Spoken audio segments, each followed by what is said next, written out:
The senior final, we had looked so much forward to it. Clash of two heavyweights, Limerick hurling, the defending champions against an Piarsaigh side that had won 6 championships in 11 years. But I think it's fair to say the game itself didn't live up to the hype in the fact that the Piarsaigh were just so dominant.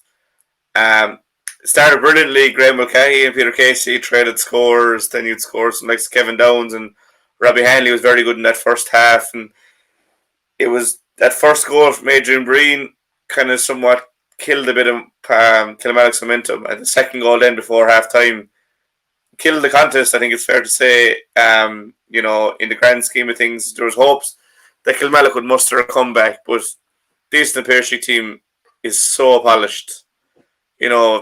If they get ahead of you, they'll stay ahead of you. I think it's fair to say, and particularly Adrian Breen 2-3 got man of the match. Peter Casey got 7 from play.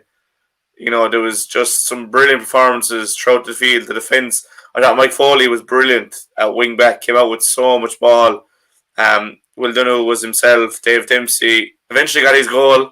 He had to work very hard for it in the end. He had a couple of chances missed, but they were out Jerome Boylan. Didn't seem to miss it at all. Sean Long came in, did a fine job. Mike Casey, curtailed Shane O'Brien very well. Just a real. McAvoy had a very good game, I thought. You could go through the whole team, but real classy, dominant performance from the Piarsaigh. Never let Kilmallock into their stride, and for the Piarsaigh, it's going to be quickly turn their attention to Munster. But I suppose, what was your initial thoughts after the game? Well, my initial thoughts after the game, Jack, was that I had seen. I was disappointed with the final. In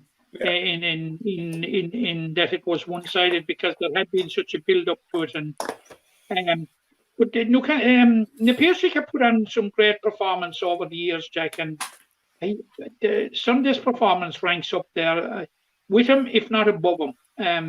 It was as near as you'll come, Jack, to a complete performance by the Piarsaigh. Yeah, absolutely fantastic. And I think the defining period in the game was, and you flagged it, about Adrian Green's goal right at the death of the first half. And you would expect that Kilmallock would come out, hit the ground running, with all guns blazing after the break, in a bid to redeem to redeem the game, but not no. The Piarsaigh carried on, and the Kilmallock didn't score for 11 minutes after half time, and then that score came from a Micheál Houlihan free, and in the meantime, the Piarsaigh had added on 3 points, so now the 7-point mountain had become a 10-point Everest, because with 20 minutes remaining, 7 points with 30 minutes remaining, some bit of a chance. 10 points with 20 minutes remaining, considerably less of a chance. Look, it was the complete performance by the Piarsaigh, and it's a performance, Jack, that and I don't want to be jumping the gun, that has them well primed and well ready for the forthcoming Munster Championship, which may very well be, and we'll know on Sunday, could be a Munster semi-final showdown at the Gaelic Grounds with Munster and All-Ireland champions Ballygunner. Yeah, and of course, the Piarsaigh would have a score to settle with the champion from a Munster final of a couple of years ago. But look, scores or no scores to settle them, this was a fantastic performance by the Piarsaigh. Now, I was of the opinion, and still of the opinion, that possibly Kilmallock were a better team than last year. Yeah, I think that's fair to say. Yeah, I thought Shane O'Brien was very isolated on Mike Casey and the spare man, whether that was Emmett McAvoy or Sean Long, but it did seem to be 3-on-2 inside there, or 2-on-1 a lot. Kilmallock insisted with it for a share of time, it just wasn't working, whereas Tottenham Piarsaigh were a lot more clever. But I think we're guilty, myself especially, of you taking the Piarsaigh for granted, and when they're not flying off the handles like they're not hammering teams, you think, that the well has run dry, or they're not the same team, but they're every bit as good as the team of 11, 13, 15, 17, 18, the 20 that have won county titles. They're so formidable, and there's a huge turnover of players. Obviously, the likes of, Will, Peter, Dave Dempsey, Mike Casey, Cahill King have remained throughout, and a few more, Kevin Downs. But there's a lot of new fellas in that team, that have come through and settled in seamlessly, and the conveyor belt is continuing to produce. But, when you have the likes of the forward line they have, you only need one or two to hit form, and that's exactly what Peter Casey and Adrian Breen did. From a scoring point of view, Kevin Downs nailed his frees, but what we were just discussing, who was your man of the match, Matt? If you were to pick between probably Adrian Breen or Peter Casey, Breen got it.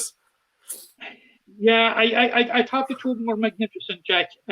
I'd sit in the fence on it if you could have a joint player of the match, but the execution, Jack, the execution and the creation and the execution of some of their scores was just off the wall. Like it was just simply fantastic. Like it's fantastic to see Peter Casey back to the form that we know that Peter Casey can produce, back to the form that he had shown in the All Ireland final of 2021 before he suffered that desperate injury. It's just fantastic. He has recaptured it, Jack. And not only is it good for the Piarsaigh, but it's very, very good for Limerick. And like Adrian Breen, like over the years, Jack, there have been few better club hurlers, and like his appearances with Limerick have been limited. I would go to suggest in any other county, Adrian Breen would be a starter. But I suppose the fact that he's not is probably testimony to the strength of the Limerick team, of the present Limerick squad. I thought he was excellent, but how often does he have to do this? He's totally consistent when it comes to this kind of stuff. Of turning it on. Fantastic. Absolutely. Look, fantastic. you could really deep dive into the Piarsaigh performance and pick out while they're champions, but they were just the better team, far superior on the day. If they met again, it could be a different story. I think Kilmallock would definitely do things differently, but the Piarsaigh are champions again. They keep up that streak of not going more than 2 years without a championship since 11, which is really incredible. And Kieran Birmingham now was the captain in 11. He's obviously won his second title as manager now, but they did speak about that a lot, that they are giving back to the club, and we've seen the likes of the Caseys and Kevin Downs and Shane Dowling and these players train underage, which is frightening for other teams as well, that they're getting such good coaching from such a young age. But the Piarsaigh are deservedly 2022 Limerick Senior Hurling champions. Monaleen, Premier Intermediate champions. The Piarsaigh, again, Intermediate Football champions. And we had Caherdavin and Gary Junior A Football champions. Looks like you want to jump in with something there. Yeah, I was just saying before we go from the Piarsaigh game, William O'Donoghue's acceptance speech, Jack, outstanding. Absolutely. Well worth noting. Absolutely outstanding. But typical the man, he does it on the field and he does it off the field. And, I thought that his remarks were so well thought out, so well presented and so appropriate. An excellent post-match acceptance speech.